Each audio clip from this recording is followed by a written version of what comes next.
Hi everyone. In this video, we are going to cover the debt to asset ratio, which is also known as a solvency ratio. So solvency, what does that mean for a company? It's a way to measure the financial health of an organization. So as we stated in the previous lecture, the debt to asset ratio is just another measurement that management, investors, and stakeholders can use to measure the health and the stability of an organization. So in this, in this lecture, we're going to be covering solvency ratios, which is a measure of the financial health of an organization. So what are solvency ratios? They're a key metric used to measure the company's ability to meet its long-term debt obligations. Lenders use this ratio to measure the creditworthiness of a company. So whether the ratio is too high or too low could have an impact on whether or not a company will be able to get a loan. Investors also use this. The higher the ratio, the higher the risk for investing in that company. As we stated, it measures the financial health. An unfavorable ratio can mean that a company will default on its debts. Debt ratios between 0.3 and 0.6 is good. 0.4 lower is considered better, and 0.6 is considered a higher risk. However, when you're looking at these numbers that I have on this screen, it really depends on the industry that you're in. So for example, it may be very common for the automobile industry to have an average of 0.5 debt to asset ratio. So that, if it's the average of the industry, it doesn't really make it good or bad, right? So the higher the ratio indicates that a company uses its debts to finance its assets, which is not good, right? So in order to maintain anything that they own, the way they're owning it is through debt.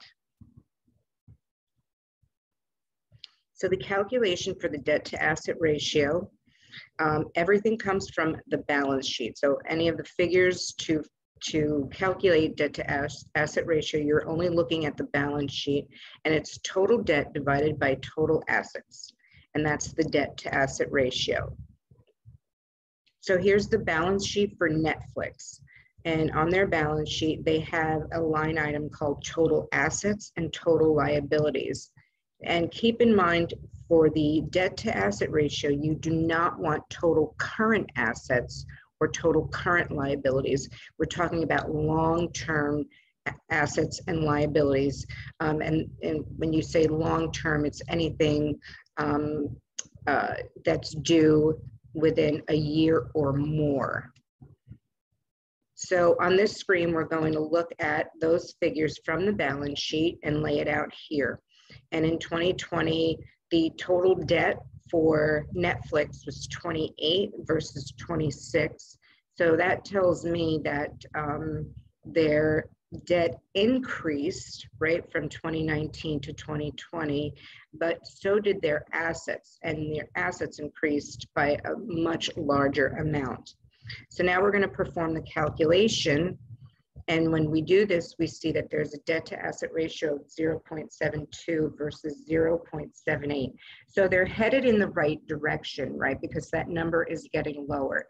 The 0.7, as you recall, is a bit higher than what I had shown you on the previous screen, where it said 0.3 to 0.6.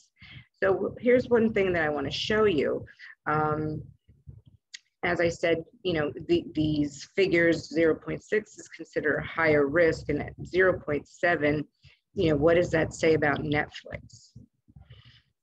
And again, these are industry specific. So just looking at that 0.72 and making a determination that they're at a very high risk, Netflix, is really not a great way to assess Netflix. What you would want to do is look at an industry, a company that's within the same industry.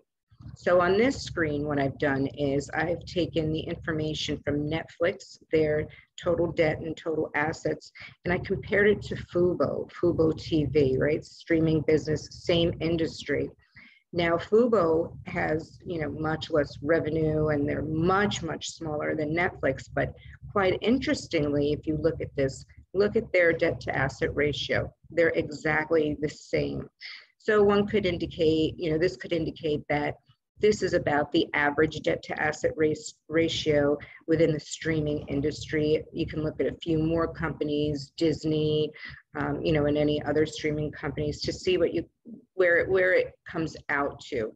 But given these two, you can see that 0.72 seems to be somewhat of the norm for the streaming industry. So here is what we've learned: solvency ratios. It's a key metric used to measure a company's ability to meet its long-term debt obligations, not short-term. So when you're using the calculation, you want to make sure that you pull the information from the balance sheet of long-term assets and long-term liabilities. And for a company to be solvent, it's their ability to sufficiently pay and meet their long-term debt. So if you are listening to, a news channel and someone says that the company is insolvent, they're basically telling you that they do not have enough money to cover their long-term debts. The range is of 0.3 to 0.6, but the industry must be taken into consideration, and the higher the ratio indicates a company uses its debts to finance its assets. And if you get into a situation where the company debts, long-term debt, exceeds the assets, that's when I would say the company is in trouble, meaning that they owe more than they own.